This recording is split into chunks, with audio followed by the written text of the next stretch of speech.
బులెటిన్లో మరో breaking news చూస్తున్నాం. కేంద్ర పర్యాటక శాఖ మంత్రి కిషన్ రెడ్డి అస్వస్థతకు గురయ్యారు. ఆదివారం రాత్రి ఒక్కసారిగా ఛాతీలో నొప్పి రావడంతో ఆయన కుటుంబ సభ్యులు కిషన్ రెడ్డిని ఢిల్లీలోని ఎయిమ్స్ కు తరలించారు. ప్రస్తుతం డాక్టర్ల బృందం కిషన్ రెడ్డికి చికిత్స అందిస్తుంది. గ్యాస్ ట్రబుల్తోనే ఆయన ఆసుపత్రిలో చేరినట్లుగా వైద్యులు వెల్లడించారు. ప్రస్తుతం ఆయన ఆరోగ్యానికి ఎలాంటి ఇబ్బంది లేదని, ఎవరూ ఆందోళన పడాల్సిన అవసరం లేదని కిషన్ రెడ్డి కుటుంబ సభ్యులు తెలిపారు. కాగా అంతకుముందు కిషన్ రెడ్డి ప్రధానమంత్రి మన్ కీ బాత్ 100వ ఎపిసోడ్ ను ఢిల్లీలోని national gallery of modern art ప్రాంగణంలో జరిగిన కార్యక్రమంలో పాల్గొని వీక్షించారు.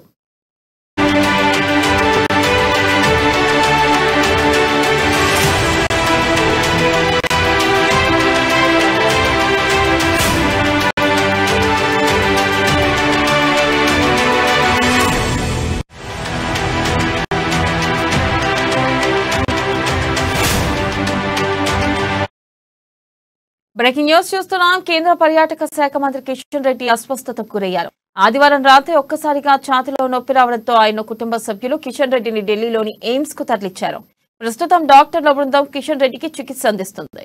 గ్యాస్ ట్రబుల్తోనే ఆయన ఆసుపత్రిలో చేరినట్లు వైద్యులు వెల్లడించారు. ప్రస్తుతం ఆయన ఆరోగ్యానికి ఎలాంటి ఇబ్బంది లేదని, ఎవరూ ఆందోళన పడాల్సిన అవసరం లేదని కిషన్ రెడ్డి కుటుంబ సభ్యులు తెలిపారు. కాగా అంతకుముందు కిషన్ రెడ్డి ప్రధానమంత్రి మన్ కీ బాత్ 100వ ఎపిసోడ్ ను ఢిల్లీలోని national gallery of modern art ప్రాంగణంలో జరిగిన కార్యక్రమంలో పాల్గొని వీక్షించారు.